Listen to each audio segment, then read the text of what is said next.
제가 2019년도에 와서 선교 보고를 드렸고요. 오늘 코로나 전이었죠. 코로나 후에 또 이렇게 건강한 모습으로 다시 뵐 수 있어서 너무 감사를 드립니다. 이런 귀한 헌신 예배 자리에 시간을 내어주시고 강단을 허락해 주신 우리 담임 목사님과 교회 여신도회 분들 위해 하나님의 크신 은혜와 사랑이 함께 하시길 간절히 축원드립니다. 감사합니다.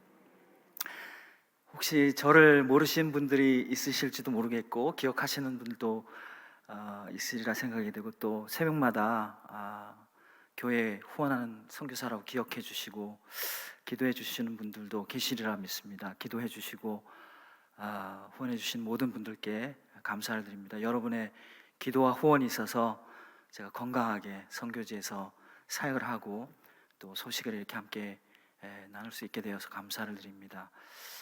내일 새벽에 제가 공항으로 가서 베를린으로 돌아갑니다.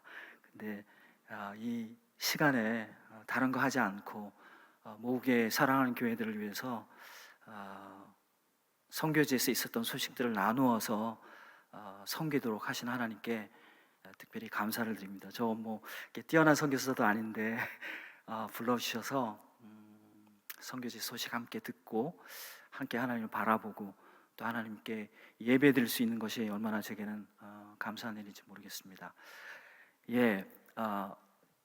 제가 하고 있는 사역들을 잠깐 좀 소개를 해드리고 중간중간 사역하면서 있었던 이야기들, 간증들 좀 나누고요. 마지막에 선교 사역하면서 깨달은 하나님의 말씀을 좀 나누고 마무리를 하도록 하겠습니다.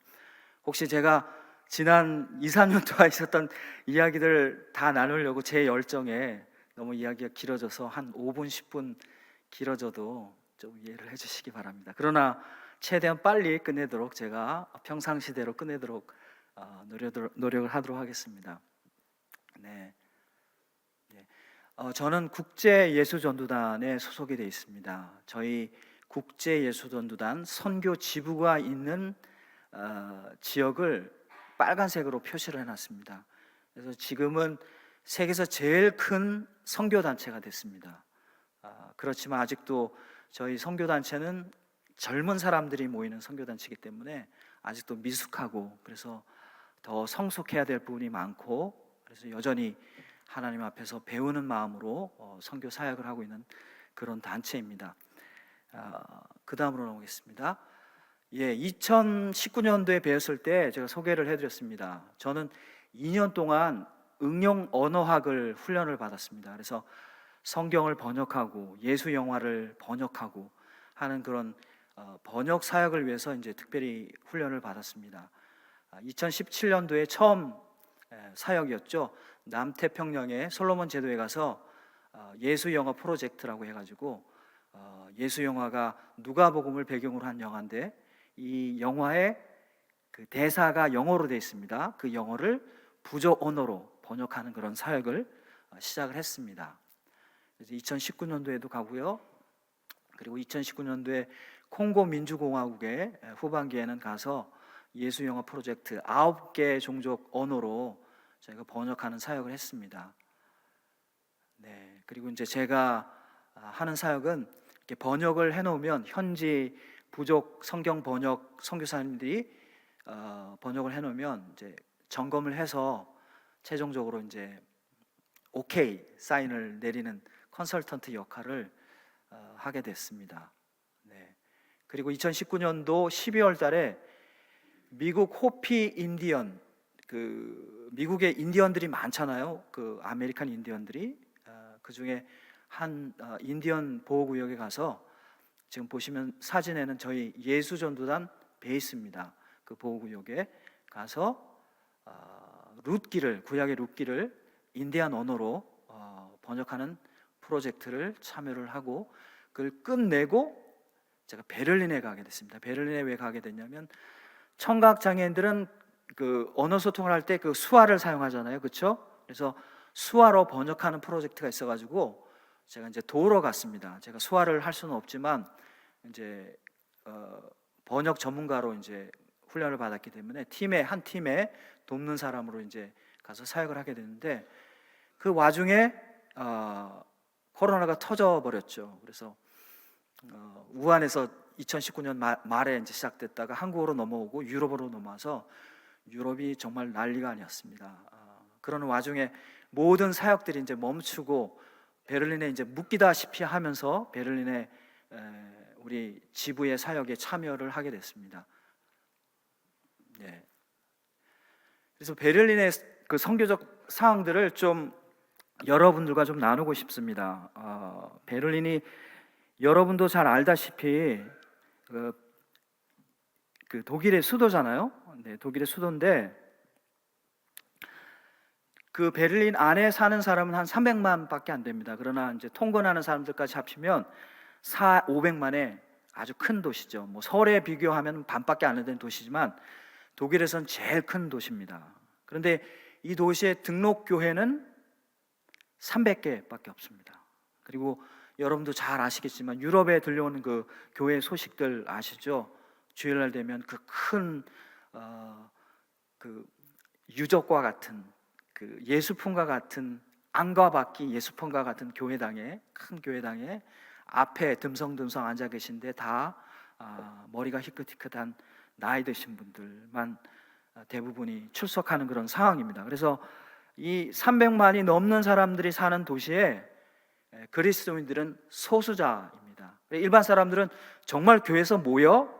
라고 생각할 정도로 그렇게 그리스도인들은 이 도시의 소수자들입니다. 그리고 베를린은 그런 닉네임을 가지고 있습니다. 그런 별명을 가지고 있는데 유럽의 무신론자들의 수도.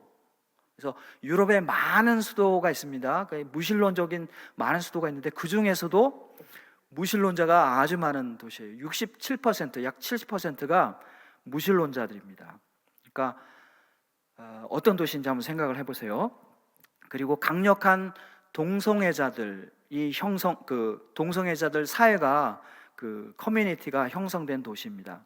그래서 제가 실제로 전도하고 성경을 나눠주려고 나가면 잊을만 하면 한 번씩 10대 동성애자들을 만나요. 네, 그런 도시입니다. 그리고 많은 이슬람 이민자, 난민, 그리고 타국 배경의 인구들이 살고 있어요. 그래서 30-40%가 독일계가 아니에요. 유럽계, 아프리카계, 아시아계, 그런 사람들입니다. 그리고 코로나19 그 팬데믹이 터지기 전에 베를린 국제공항에 도착하는 남성의 택시의 주 목적지가 어디냐? 제일 많이 가는 목적지가 바로 홍등가였습니다. 왜냐하면 독일은 성산업이 합법화되어 있기 때문에 그렇습니다. 그래서 베를린이 관광지인데요, 거대한 성산업이 있습니다. 자, 이렇게 한번 보십시오. 이런 상황들을 보시면 선교사님들이 사역하기가 참 쉽지 않죠. 그래서 헌신해서 왔다가 1, 2년을 사역하지 못하고 돌아가는 그런 선교사님들이 참 많습니다. 젊은 선교사님들이. 그래서 우리들 사이에 베를린은 선교사들의 무덤이다라고 그렇게 얘기들 많이 하고요. 흔히 그렇게 저희들이 이제 영어로 소통을 하니까요, so dark 그렇게 그 밥 먹듯이 이제 표현을 많이들 합니다. 근데 여러분 한번 생각해 보십시오. 베를린이 참 어두운 도시예요. 이런 도시입니다.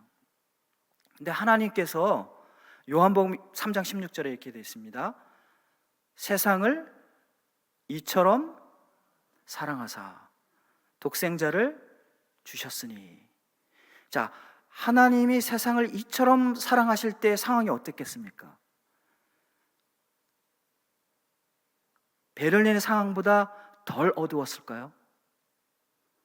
더 어두웠을 거예요. 그때는 300개의 교회도 없었습니다. 그때는 이 멋지고 아름다운 바람교회 공동체도 이 땅에 없었어요. 매일 하나님의 생명의 양식을 전해주신 우리 담임 목사님도 계시지 않았어요. 우리 옆에 분을 보세요.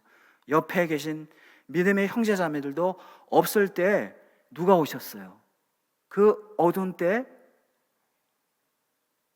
하나님이 세상을 어둡게 보시지 않고 세상을 사랑하사 독생자 예수 그리스도를 보내셨죠. 그래서 어떻습니까? 베를린을 우리가 어떻게 봐야 할까요? 이런 선교적 상황이지만 여전히 베를린은 누구의 도시일까요? 어둠의 도시일까요? 아닙니다. 하나님이 베를린을 사랑하세요. 베를린의 주는 예수님이세요. 베를린의 왕은 예수님이세요. 예, 여전히 베를린 속에 하나님께서 살아 역사하고 계십니다. 자, 여러분 그 다음으로 넘어가 볼까요? 무엇을 보고 계십니까, 여러분? 우리가 배를 타고 지나간다면 빙산의 일각밖에 볼 수 없죠, 그렇죠? 밖으로 드러난 부분. 그러나 그 아래는 거대한 빙산의 부분이 있습니다. 유럽의 베를린의 영적 상황이, 성교적 상황이 아마 저럴지도 모르겠어요.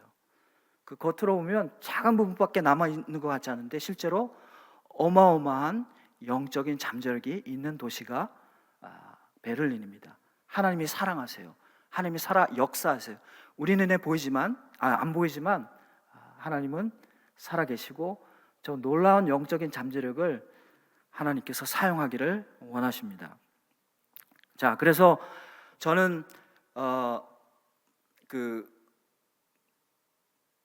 성경을 들고 배포하고 전도하러 나갈 때 한 20-30분간 동역하는 그 동역자들과 기도회를 하고 찬양하는 시간을 가는데 항상 반복해서 선포하는 게 있어요. 이 도시는 베를린의 주는 예수님이시다. 베를린의 왕은 예수님이시다. 베를린의 사람들을 예수님께서 사랑하신다 하고 목청껏 제가 힘 닿는 대로 선포하고 나갑니다. 왜냐하면 어둠의 상황에 짓눌려서 어둠에 지기를 원치 않거든요. 하나님께서 분명히 이 도시를 사랑하시고 하나님께서 분명히 이 도시에 주시기 때문에 그 진리에 초점을 맞추고 그 진리에 의지해서 베를린을 섬기기를 원해서 반복해서 나가기 전에 그걸 선포하고 나갑니다. 자, 그래서 코로나19가 터지고 모든 사역이 멈춰졌을 때 제가 베를린에 남아서 했던 주 사역이 뭐였냐면 매주 월요일 오후는 노숙자들 먹이는 사역을 했습니다. 그래서 보시면 우리 다른 선교단체인데 틴 챌린저라는 선교단체인데 이 선교단체와 함께 협력을 해서 노숙자들 밥을 먹이는 그런 사역을 했고요. 그리고 화요일 날은 이제 제겐 데이 오프 쉬는 날입니다. 왜냐하면 토요일도 사역을 해야 되기 때문에 그래서 수요일부터 토요일까지 매일 오후는 거리로 나가서 무료 성경을 전하면서 복음을 전하고 하나님의 사랑을 전하는 사역을 했습니다. 자, 그런데 제가 어떻게 이제 성경을 배포하는 사역을 시작을 하게 됐냐면 사실은 저는 군종이었어요. 군종이었는데 하루는 군대 생활하면서 군종으로 섬길 때 내무반 청소를 하는데 내무반 한 저 구석곳에 커튼 밑에 기도원 여러분 잘 아실 겁니다. 저 기도원 사역 비판하려고 하는 얘기가 아니고요. 제 개인적인 경험입니다. 제 개인적인 경험을 모든 것으로 이제 확대 해석하고 싶지 않은데 제 개인적인 경험을 들려드리면 기도원에서 기증한 요 포켓에 들어가는 녹색 성경들이 한쪽에 쌓여서 썩고 있는 거예요. 그래서 이거 무슨 낭비인가 하고 그때 들었던 이제 제 생각이 성경 배포 사역에 대해서 좀 부정적인 생각을 갖게 됐어요. 그런데 코로나 팬데믹이 터지면서 아무것도 할 수 없는 상황이 됐습니다. 그래서 우리 베를린 베이스에서 목요일마다 부르짖어 기도했던 게 뭐냐면 하나님, 우리가 여기 있습니다. 베를린의 이웃을 섬기고 사랑하게 해주십시오. 우리가 이웃을 섬기고 사랑하기 원합니다. 이렇게 부르짖어 기도했어요. 그래서 사실은 이제 최근까지 제가 부르짖어 기도한 줄 알았는데 제가 교회마다 선교 보고하러 다니면서 하나님이 새롭게 깨닫게 하신 건 뭐냐면 하나님이 넣어주셨던 부르짖음이구나. 그런 걸 새롭게 깨닫게 됐어요. 하나님이 부르짖게 하시더라고요. 그래서 어떻게 하면 이웃을 섬기고 사랑할 수 있을까? 이 팬데믹 상황에서도.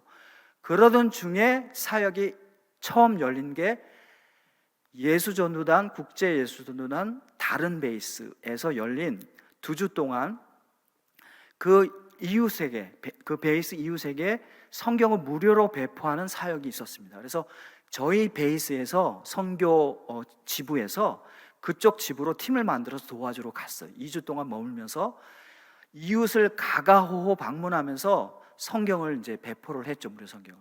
근데 제가 이걸 해보니까 너무 좋은 거예요. 그러니까 아마도 뭐 제 개인 경험이었기 때문에 그랬을 수 있겠죠. 팬데믹 상황에서 아무것도 할 수 없었잖아요. 근데 이제 여러분 여기서 이제 오해하시면 안 되는 게, 한국은 신천지 때문에 교회가 굉장히 어려워졌었죠. 그렇죠? 그 코로나 상황에서 일반 사람들은 지금은 이제 신천지를 이단으로 많이들 알고 있겠지만, 그 당시만 해도 신천지와 일반 교회를 구분을 못해서 일반 교회에 선교적이고 뭐 전도할 수 있는 입지가 너무너무 좁아져 있었죠. 그래서 너무너무 조심스럽고, 그러나 유럽은 좀 상황이 달랐어요. 그래서 정부의 방침을 지키면서 이렇게 이웃도 방문하고 성경도 배포할 수 있는 그런 상황이었습니다. 그러니까 오해를 하지 않으셨으면 좋겠고요. 뭐 저희가 극렬 열성 분자 뭐 광신도 그런 사람이어서가 아니고, 정말 이웃을 사랑하는 마음으로 똑똑똑 두드리고, 그리고 가기 전에는 전날 편지를 메일함에 넣어서 내일 저희가 방문할 테니까 성경을 원하시면 문을 열고 성경을 받으십시오 하고 친절하게 안내를 해가면서 그렇게 사역을 했습니다. 그러니까 아무것도 할 수 없는 상황에서 이웃을 만나니까 이게 너무 좋은 거예요. 제 입장에서는, 야, 이게 이웃을 만나기 너무너무 좋은 사역이구나. 그리고 만나서 지옥교회, 유럽에 이제 많지 않은 지옥교회 그리스도인도 만나서 서로 으쌰으쌰, 믿는 분이세요, 열심히 교회 섬기세요, 믿으세요, 서로 격려하고 서로 위해서 기도하고 축복해주고, 또 안 믿는 사람이라 할지라도, 거절하는 사람이라 할지라도 아픈 데 있으면 아픈 데를 위해서도 기도해주고, 우울증 있으면 우울증을 위해서도 기도해주고, 이게 너무너무 좋더라고요. 그래서 2주가 지났는데 열매가 정말 좋았습니다. 주변의 이웃에게서 피드백, 그 반응들이 이렇게 전해져 왔는데, 지역교회를 통해서도 전해져 왔는데 너무너무 반응이 좋고 열매가 좋았어요. 그 중에 특별히 열매가 좋았던 게 젊은 세대였어요. 유럽의 나이 드신 세대들은 꽉 마음을 닫고 있는데, 어떤 분들은 아직 쳐다도 보지 않고 노라고 그래요. 대답하기도 싫으신 거죠. 근데 젊은 사람들은 교회에 대해서 잘 모르고 성경에 대해서 잘 모르지만 대화가 되더라고요. 궁금해하고. 그러면서 여기서 이제 제가 발견을 한 거죠. 야, 이웃을 섬기기가 참 좋구나, 특별히 젊은이들을 섬기기가 좋구나 해가지고 베를린에 돌아와서 제가 이 젊은이들을 위해서 특별히 디자인된 성경책을 들고, 이 바젤에서도 이제 전했던 건데요, 거리에서 나가서 이제 전하기 시작했습니다. 처음에 5권, 그 다음에 10권, 그 다음 날은 뭐 15권. 이제 허락을 받고 저희 베이스의 창고에 있는 성경책을 들고 나가서 전했는데, 이제 숫자가 많아지니까 저희 리더십이, 야, 그 창고에 있는 그 성경책들은 가가호호 방문하면서 전해줘야 될 성경책이야. 네가 성경 후원 받아서 네가 구입해서 따로 네 사역으로 해 라고 해서 뜻하지 않게 제가 거리에서 젊은이들에게 성경책을 나눠주고 복음을 전하는 사역이 독립된 사역으로 시작이 됐습니다. 그래서 어느 새벽에 하나님께서 지혜를 주셔가지고 로고도 만들고 이름도 만들고 해가지고 이 성경을 지금 젊은이들에게 나눠주고 있습니다. 기도도 해주고 또 준비된 영혼들은 복음도 전하고 그렇게 하고 있습니다. 보시면은 네덜란드에 있는 선교단체가 만든 디자인한 성경이거든요. 그래서 휴대폰을 사용하는 젊은이들이 이제 이 안에 열면 QR 코드라고 있습니다. 이게 나이 드신 분들은 잘 모르실 수 있는데, 여기 깨알처럼 네모 안에 막 깨알처럼 들어가 있는 게 있잖아요. 이게 QR 코드인데, 그걸 휴대폰으로 탁 찍으면 성경 말씀을 읽을 수 있고요, 또 다른 걸 탁 찍으면 오디오 성경을 들을 수 있고요, 또 다른 걸 탁 찍으면 예수님 영화를 볼 수 있습니다. 그 성경 부분에. 그리고 또 찍으면 젊은이들이 젊은이들을 위해서 만들어 놓은 성경 그 가르침들이 있어요. 뭐 하나님 나라가 뭔가, 성령이 어떤 분인가, 인자란 말의 뜻이 뭔가, 뭐 이런 거 쭉 유튜브에 시리즈로 아주 정말 잘 되는 게 있습니다. 그런 걸 접할 수 있도록 만든 성경책이에요. 그러니까 젊은이들이 좋아하죠. 모든 젊은이들이 다 좋아하는 건 아닙니다. 그러나 젊은이들 반응이 아주 좋아요. 특별히 10대들이 좋아합니다. 그렇게 해서 이제 성경을 배포를 하기를 시작을 했습니다. 그래서 이거는 뭐 성경 배포를 하다가 사실 제가 사진을 찍자고 한 게 아니고 저 친구들이 같이 찍자고 해서 찍은 거예요. 아마 K-팝 한류에도 영향이 좀 있는 것 같아요. 제가 한류 스타도 아닌데 아무튼 한국인이라고 그랬더니 뭐 꼭 그래서만은 아닌 것 같아요. 뭐 복합적으로 이제 하나님께서 사용하시는 것 같습니다. 자, 그렇게 해서 이렇게 성경책을 후원을 일으켜서 하고 있고요. 그리고 이 안에는 그 조그만 그 북마크가 들어있는데, 명함 크기의 북마크가 들어있는데, 거기에는 이제 성경을 읽어보고 지역교회에 참여하기를 원하는 우리 젊은이들이 교회를 찾을 수 있도록 웹 주소록, 그러니까 젊은이들이 잘 적응할 수 있는 교회들을 목록을 웹 주소록을 넣어가지고 젊은이들이 선택할 수 있도록 그렇게 해놨습니다. 자, 그렇게 이제 평일날은 하고요. 평일날 쭉 하다 보니까 어느 순간인가 방학이 되니까 10대들이 번화가로 쏟아져 나오더라고요. 평상시 오후에 한국도 아마 그렇지 않을까 싶습니다. 뭐 한국은 더 그렇겠죠. 뭐 학원 간다 어디 간다. 여름방학 겨울방학만 되면 이 10대들이 번화가로 쏟아져 나오니까 제가 그걸 보니까 황금 어장 같은 느낌이 들더라고요. 야, 얘네들한테도 성경을 나눠주고 복음을 전해줘야 돼. 그래서 시작된 게 여름방학 겨울방학 절기별로 2주 동안 10대들을 위해서 성경 배포하는 특별 행사를 이제 시작을 했습니다. 그래서 2021년 성탄절 어간에 처음으로 해서 2주 동안 우리 지역교회에서 온 젊은이들, 청소년들과 함께 이제 나가서 성경을 배포했는데요. 한 700권 넘게 그때 배포를 했습니다. 그리고 2주가 끝났는데요. 한 지역교회 그 젊은이 그룹이 제게 성경을 100권을 달라고 그러는 거예요. 그래서 왜 그러냐고 그랬더니 자기네들이 교회 근처에 나눠주고 싶다는 거예요. 그래서 그러냐고, 가져가라고. 그랬더니 이거 얼마냐고 그러더라고요. 아니야, 우리가 거저 받았으니까 거저 줄게. 그래서 저희가 후원을 해줬습니다.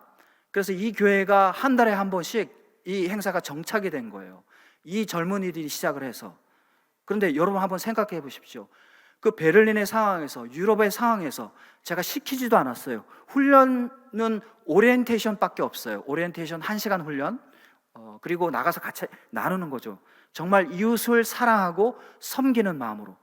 근데 해보니까 되는 거예요. 그래서 이 아이들이 거기서 뭔가 하나님께서 터치를 하신 것 같아요. 그러니까 100권을 달라고 그래서 자기네 교회에 가서 시작을 한 거죠. 그래서 이게 정착이 돼서 한 달에 한 번씩 지금 하고 있습니다. 100권을 다 나눠주고 성경을 더 구입해서, 교회를 통해서 구입해서 하고 있습니다. 그리고 올해 여름에도 했어요. 사실은 올해 여름에 이제 한 2,000권 배포할 수 있겠다 생각을 하고 했는데, 올해 여름에 유럽이 아주 더웠습니다. 그래서 낮에 나가면 사람이 별로 없을 정도로 더워서 한 2,000권 후원을 받았는데 800권 좀 넘게 이제 배포를 했고요. 나머지는 이제 가을 들어서면서 평일날 이제 다 배포를 하게 됐는데, 이번에도 이제 2주 동안 한 800여 권을 이제 10대들에게 나눠줬어요. 근데 끝났는데 저 오른편 사진에 보는 흑인 청년이 제게 성경 박스를 한 권 달라는 거예요. 40권이 들어있는데. 왜 그러냐고 그랬더니 교회 주소를 좀 적고 싶다는 거예요. 왜냐하면 여기 그 웹 주소록에 자기 교회 주소가 없어서 내가 자기가 교회 주소를 일일이 적겠다는 거죠. 그래서 그러라고.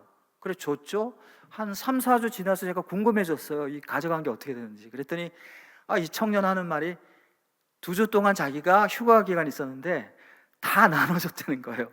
그 10대들한테. 제가 뭐라고 하지 않았습니다. 유럽에서 일어나고 있는 일이에요. 유럽의 청소년들이 자원해서 이웃을 섬기기 위해서, 이웃을 사랑하고 섬기기 위해서 이렇게 하고 있습니다. 이렇게 만나서 대화 나누고 성경 전해주고, 그리고 기도도 해주고 복음도 전하고, 그렇게 하고 있습니다. 그리고 올해 이제 겨울에 또 했죠. 해서 2주 동안 1,000권이 넘는 성경을 배포를 했고요. 관련 통계들이 있습니다.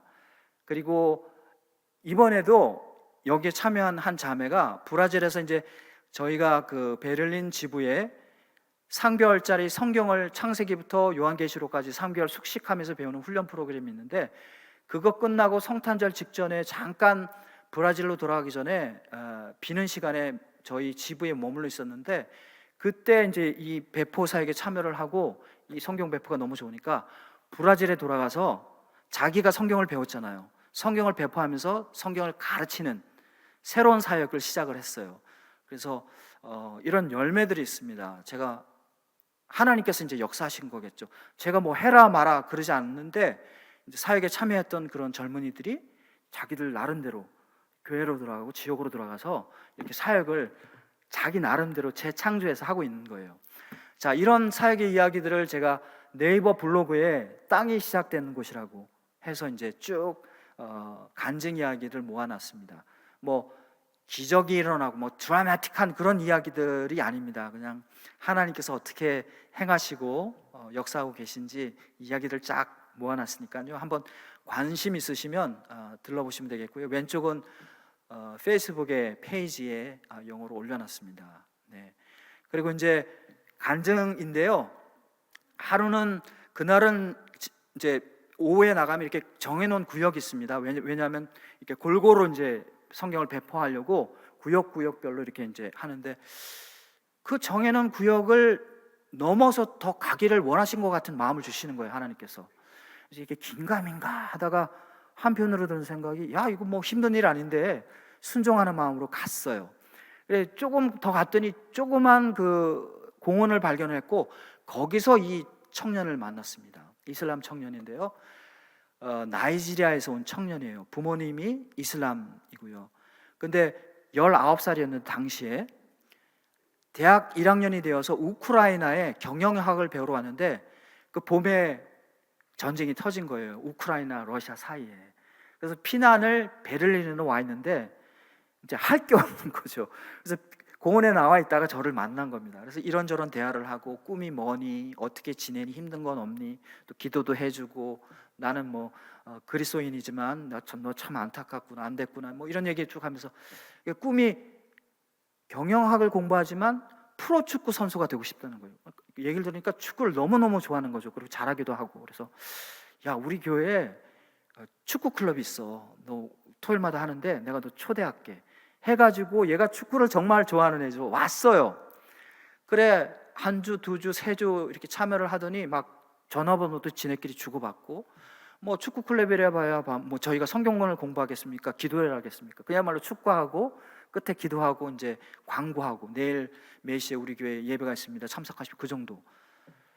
그런데 이제 한 3주 정도 돼서 보니까 제가 교회를 초대해도 되겠더라고요. 그래서 교회에 초대를 했습니다. 근데 그날 목사님께서 하신 설교가 뭐였냐면, 처음부터 끝까지 11조를 해라였어요.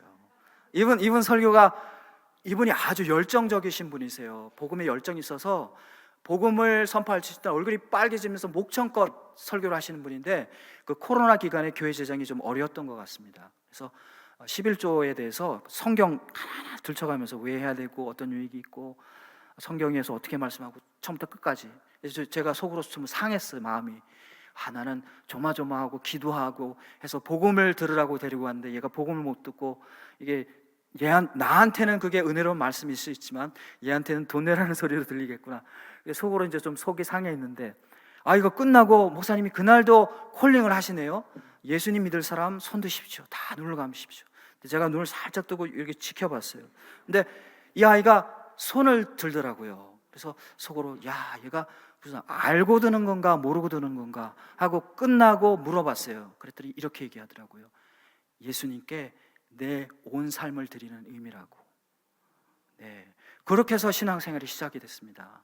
그래서 이제 좀 기복이 있어요. 젊은 친구라 이렇게 기복이 있는데, 여러분 한번 생각해 보시죠.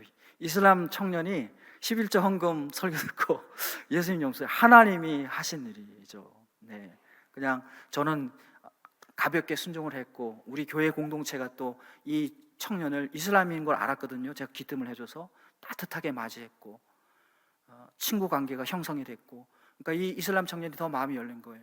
교회에 왔는데 11조 헌금이었지만 또 목사님께서 성경적으로 쫙 잘 말씀하셨고, 아마 거기에 뭔가 이 청년에게 하나님께서 터치한 게 있으신 것 같아요. 그래서 하나님께서 역사하셔서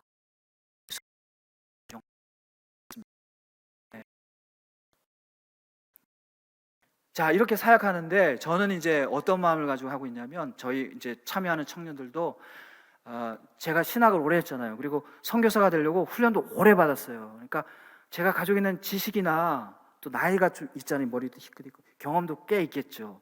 근데 그런 지식과 경험을 최대한 내려놓고 성령님의 인도하심에 순종하려고 애를 쓰고 있습니다. 그래서 창조적으로, 창의적으로 사역하려고 애를 쓰고 있고, 언제나 기도, 성령님의 인도, 하나님의 말씀에 맞게 그렇게 사역하려고, 그게 이 사역의 그 초점이에요. 그래서 처음에 사역을 시작할 때 어떻게 하면 우리의 이웃을 섬기고 사랑할까 하는 마음에서 시작이 됐던 사역인데, 그런 마음으로 지금 사역을 하고 있습니다. 그리고 이제 2년이 지나면서 맺혀진 열매들입니다. 7,000권이 넘는 성경책을 배포를 했고요. 유럽에서 이런 상황입니다. 이거 한국에서 이렇게 한국은 뭐 수십만 되는 교회도 있고, 우리 바른교회만 해도 성도님들이 모르겠습니다. 1,000명 넘는 교회잖아요. 별로 안 되는 숫자라고 생각하실지 모르지만 유럽 상황에서 이거 아주 귀한 열매들입니다. 7,000명 넘는 사람들이 성경책 받아들였고요. 218명의 무슬림. 이거 여러분 중동 지역으로 가면 제가 이거 나눠줄 수도 없거니와 나눠주면은 돌 맞거나 감옥 가거나 추방당하겠죠. 그리고 나눠준다고 해도 주변에 눈치 본다고, 이슬람은 굉장히 공동체적인 교회예요. 가족들 눈치 봐야 되고 이웃들 눈치 봐요. 그래서 받아들이질 않을 텐데 유럽이니까 가능한 거예요. 무슬림들이 저거 묻지도 않는데 받고 나서 제가 무슬림이에요 그렇게 얘기들을 합니다. 그 무슬림들이 받아가고요. 시간이 없어서 좀 더 나눌 게 있는데 그냥 넘어가도록 하겠습니다. 그리고 사탄 숭배자에 대해서 이제 제가 간증을 좀 나눌게요. 하루는 제가 그날 혼자 나갔어요. 두 10대 자매였는데 제가 이제 저희들은 그 방법을 이제 제가 아무튼 나눠줬어요. 이게 길어서 다 설명을 못 드리고 나눠줬더니 한 그 자매가 10대 그 청소년이 제가 준 선물을 확인을 하더니 이렇게 다시 건네는 거예요. 그러면서 자기를 보라고 그러더라고요. 그래서 보라고 그러길래 제가 유심히 봤어요. 봤더니 아닌 게 아니라 일반 청소년들 복장이 아니고 검은색으로 위아래가 싹, 그리고 복장도 좀 그 반항적인, 한국인 눈에 볼 때, 우리 그 제 연령대에서 볼 때 좀 반항적인 복장, 그리고 머리에도 약간 이제 그 물을 들였고요. 근데 화장을 했는데 20대 소녀가 검은 색조로 화장을 한 거예요. 눈도 이렇게 시커멓게 이렇게 그렸고, 여기 뭐 그리지도 말아야 될 거를 검은색으로 이렇게 막 표시를 해놨고, 검은색 색조의 립스틱 했고, 그리고 이렇게 펜던트를 보니까 검은색 십자가가 거꾸로 매달려 있더라고요. 그리고 별도 검은색 계통인데 거꾸로 돼 있고, 그래서 속으로 생각했습니다. 자기를 보라고 했는데 이렇게 봤는데 아무래도 얘가 반기독교적인 그 마음을 가지고 있나 보다 속으로 생각했는데, 그 순간에 하나님께서 이제 어떤 마음을 주셨냐면 이 아이를 향해서 이렇게 선포하도록 마음을 주셨어요. 야, 얘야, 그런데 말이야, 세상은 너를 그렇게 볼 수 있는데 하나님은 너를 다르게 보신단다. 너는 하나님의 형상대로 지음받은 귀한 존재야. 하나님께 너는 얼마나 사랑스럽고 아름다운 존재인지 아니? 하나님께서 너를 향해서 놀라운 계획을 가지고 계셔. 야, 하나님께 너는 아주 사랑스러운 존재야. 그 얘기를 했어요. 그랬더니 얘가 빵 끄덕더니 제 손에 성경책을 탁 채가는 거 있죠. 그게 받아들였어요. 여러분, 이 아이가 왜 그랬겠습니까? 제 생각이에요. 이 아이가 사실은 사랑을 찾고 있었던 거죠. 자기의 존재 가치를 선언해줄, 참 선언을, 그 자기의 가치를 규정해줄 그 절대적인 뭔가를, 좋은 공동체를 찾고 있었던 거죠. 그 사랑을 찾고 있었는데 찾다가 곁길로 빠져서 어디로 간 거예요? 사탄 숭배자들 사이에 빠지게 된 거라고 저는 믿습니다. 제가 2년 동안 많은 10대들 만나보니까 그렇게 이제 이해가 돼요. 그런 학생들일수록 더 사랑에 사실은 메말라 있고, 그 사랑에 갈구하는 마음들, 내가 사랑이 필요해요, 내가 귀한 존재라는 걸 말해주세요 하는 그런 부르짖음으로 저는 이제 보여요. 그런 뭐 피어싱하고 막 물들이고 뭐 이렇게 하는 막 그런 아이들 있잖아요. 막 문신하고. 네, 저는 이제 범생이로 자라가지고 그런 사람들, 그 청소년들 보면 이렇게 거리감이 좀 생기는데 이 사역을 하면서 더 이제 이해하게 됐습니다. 아무튼 간증이 길어지면 안 되니까요. 그렇게 하고 또한 10대는 그날은 이제 저희가 동역자와 함께 갔는데 두 10대 청소년을 만났어요. 한 청소년은 이걸 잘 봤더라고요. 근데 한 청소년은 아니 당신이 지난번에 나 성경 나눠주지 않았냐고, 당신 바이블 가이지 않냐고. 그래 맞다고. 너 그러면은 성경책 읽어봤냐고 물어봤더니 읽어봤다는 거예요. 읽어봤대. 그래 성경책이 어떻디? 이 이제 10대 독일 아이가 하는 이야기예요. 제가 읽어봤는데요. 정말 생각해봐야 할 게 너무너무 많더라고요. 근데 이때 이제 생각해 봐야 될 거라는 단어를 얘가 이제 영어로 사용을 했는데 일반적으로 이제 생각하던 think잖아요. 근데 reason이라는 단어를 쓰더라고요. reason은 이제 이게 이제 뭔가 논리적으로 사고를 하는 거잖아요. 그렇죠? 그러니까 이게 독일적인 표현이에요. 그러니까 내가 생각해 봐야 될 게 너무 많더라. 그래서 당장은 못 믿겠어 가지고 교회를 가봤다는 거예요. 근데 이제 이 10대 소년이 교회를 나갔습니다. 성경을 읽고 더 진리를 추구하기 위해서. 근데 이제 얘도 영어가 제2외국어고 저도 영어가 제2외국어라서 이게 뭐 잘못 들었거나 잘못 말했거나 그럴 수 있는데 개신교회를 갔는데 교회 입구에서 이렇게 손으로 물을 뿌리더래요. 들어오는 사람들을 다.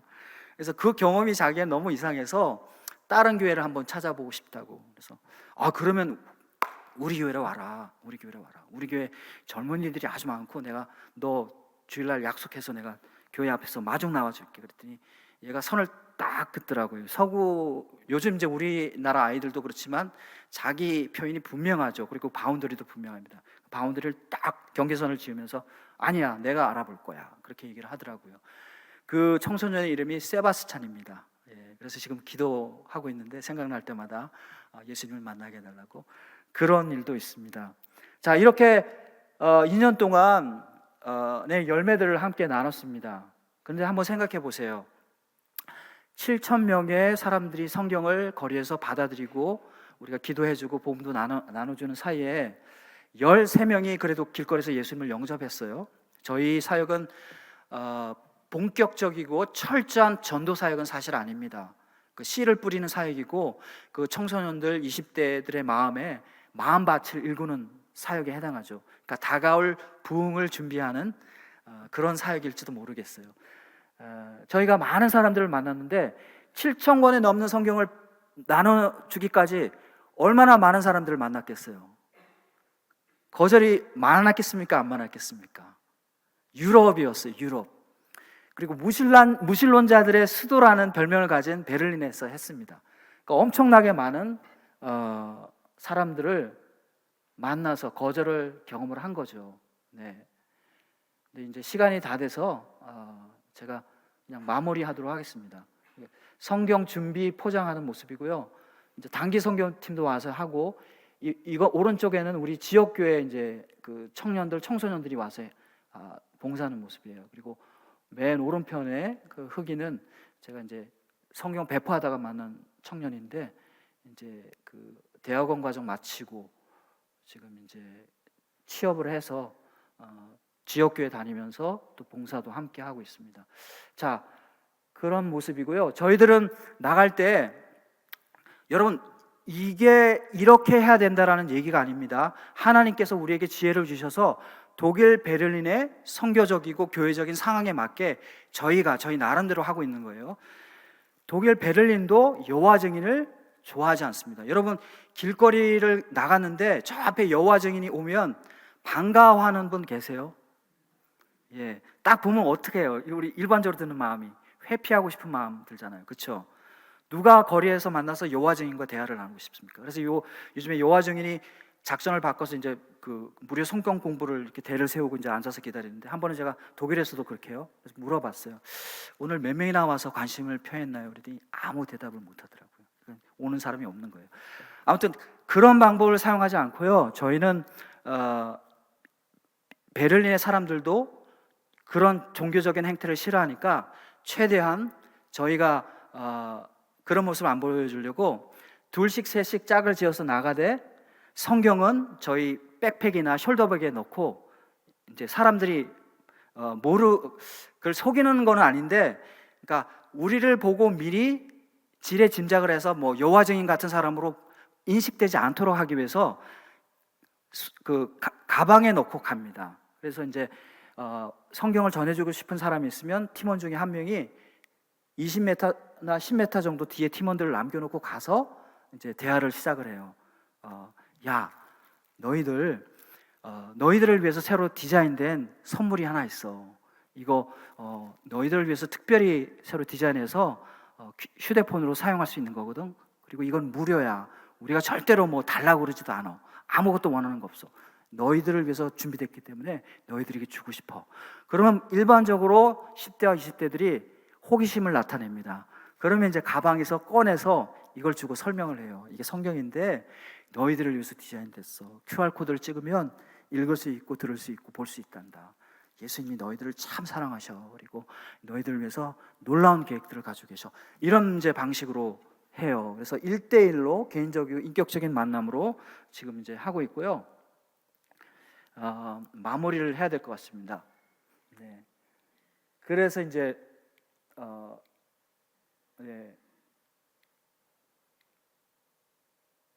이거는 이제 우크라이나에서 온 젊은이들인데 10대들인데 준비됐더라고요. 그래서 그때 예수님을 영접하게 했습니다. 그래서 예수님을 영접했고요. 개인적인 간증으로 이제 마치도록 하겠습니다. 아까도 말씀드렸지만 7,000권이 넘는 성경을 이제 배포하기까지 초기에는 시행착오들이 굉장히 많았어요. 저는 이제 우리 저를 아시는 분들이 이제 아시지만 굉장히 내성적인 사람이거든요. 이렇게 사교적이고 뭐 이렇게 진취적이고 활발하고 뭐 이렇게 막 다니기 좋아하고 사람 만나기 좋아하고 그런 스타일이 아니고 선교사로 훈련받고 목회자로도 훈련받고 그랬지만 신학을 했지만 굉장히 내성적인 사람이에요. 그래서 코로나가 터지기 전에는 제가 꿈에도 몰랐습니다. 거리에서 성경을 나누고 있을 줄은. 그런데 코로나가 터지면서 이제 하나님께서 내 안에 베를린의 이웃들을 섬기고 사랑하고자 하는 부르짖음을 불어넣으시고 그 부르짖음 가운데 성경을 배포하면서 이웃을 섬기고 사랑할 수 있구나 해서 이제 이 사역이 시작이 된 거예요. 그렇게 해서 이제 사역이 시작되면서 사실은 하나님께서 저를 그 순종과 낮아짐의 섬김을 통해서 이웃사랑과 섬김을 통해서 저를 성장시키시고 변화시키셨다고 저는 믿습니다. 그래서 마지막으로 이제 간증 하나를 나눌게요. 이거는 2020년 10월에 이제 이게 공식적으로 사역이 시작됐는데 2020년 말이나 2021년 초라고 생각이 됩니다. 아직 날씨가 쌀쌀할 텐데 하루는 제가 혼자 나갔어요, 오후에. 근데 첫 그 남자분이 거절을 하더라고요. 그래 두 번째 분도 거절을 해요. 그리고 세 번째 분도 거절을 하더라고요. 그날 유독. 그런데 당시만 해도 여러분들 아시겠지만 미국 같은 데서는 아시아인들을 혐오하는 폭력도 행사하고 그랬잖아요. 그리고 일반적으로 아시아인들은 외국 사람들 보기엔 다 중국인들처럼 보이거든요. 그래 베를린은 그런 게 거의 없었어요. 조금 있긴 있었는데 뭐 거의 없었다고 봐야죠. 그런데 제 마음과 갑자기 드는 마음이 뭐냐면 세 번째가 그러고 나니까 마치 세 번째 사람이 저한테 그런 얘기를 안 했는데 세 번째 사람이 저한테 그런 얘기를 한 것 같은 느낌. 이 더러운 중국 놈아. 그러면서 순간적으로 마음이 이렇게 쫙 찌그러들고 수축이 되고, 근데 몸도 막 당황이 되니까 몸도 이렇게 움츠러들더라고요. 그래서 순간적으로 이제 눈앞이 컴컴해지면서 어디 숨을 곳이 있으면 숨었으면 좋겠더라고요. 그러니까 순간적인 뭐 패닉이라고 할 수 있죠. 막 너무너무 당황스럽습니다. 창피하고. 그래서 겨우 이제 기도하면서 마음을 추스려서 그날 가져간 성경을 나누고 제가 저희 그 베이스 숙소로 돌아와서 혼자 쓰는 방인데 조그만 방인데 하나님 앞에 기도를 드렸어요. 하나님, 제가 오늘 다른 날과 다르게 이런 경험을 했습니다. 이거 왜 그런가요? 하고 기도를 하는데 아무 말씀이 없으세요. 근데 그런 중에 예수님의 십자가가 생각이 나더라고요. 근데 그 예수님의 십자가가, 예수님께서 십자가에서 돌아가시는데 그 십자가가 거절의 상징으로 저한테 다가오더라고요. 여러분, 요한복음 1장에 어떻게 됐습니까? 태초에 말씀이 계시니라, 이 말씀이 하나님과 함께 하셨고 이 말씀이 곧 하나님이셨다. 그리고 이 말씀 안에, 그분 안에 생명이 있는데 이 생명은 모든 사람들에게 비치는 참 빛이 되었다. 이 빛이 어둠에 비추이되 어둠이 깨닫지 못하더라. 이분 없이는 이분을 통해서 모든 것이 창조되었고, 이분 없이는 이분을 통해서 모든 것이 창조되었다. 근데 그분이 창조하신 이 세계, 그분의 백성들에게 왔는데 그 백성들이, 요한복음 1장 11절, 백성들이 그분을 영접지 어떻게 했습니까? 아니하더라. 요한복음 1장 1절에서 11절까지예요. 그리고 12절로 넘어가면, 그러나 영접하는 자, 곧 그 이름을 믿는 자들에게는 하나님의 자녀가 되는 권세를 주셨으니 이는 혈통으로나 육정으로나 사람의 뜻으로 나지 않고 오직 하나님의 뜻으로 말미암으니라. 이 요한복음을 요약해 놓은 게 바로 요한복음 맨 앞에 있습니다. 그래서 요한복음이 쫙 흘러가다가 클라이막스에 오면서 이 땅의 구세주, 생명의 빵, 생명수로 오신 그분을 이 땅 사람들이 영접지 아니하고 어떻게 해요? 거절하고, 그 거절하는 방식이 아주 잔혹하게 드러나는 게 뭐예요? 십자가에 못 박아 죽이는 거죠. 영접지 아니하더라. 예수님께서 거절을 당하시고 십자가에 못 박혀 계시더라고요. 근데 그게 떠오르면서 제가 깨닫게 된 게 뭐냐면, 그런 거절의 상황에서도 이 땅의 사람들이 거절했는데 예수님이 그들을 사랑하기를 멈추지 않으셨더라고요. 그들을 용서하기를 멈추지 않으셨더라고요. 그들을 섬기기를 멈추지 않으셨더라고요. 그 거절의 상황에서도, 그 십자가의 상황에서도 구원의 사역을 행하는 것을 멈추지 않으시고 마지막에 요한복음에 돌아가시면서 뭐라고 하고 돌아가세요? 요한복음에서 예수님이 마지막 돌아가시기 직전에 하신 말씀, 다 이루었다.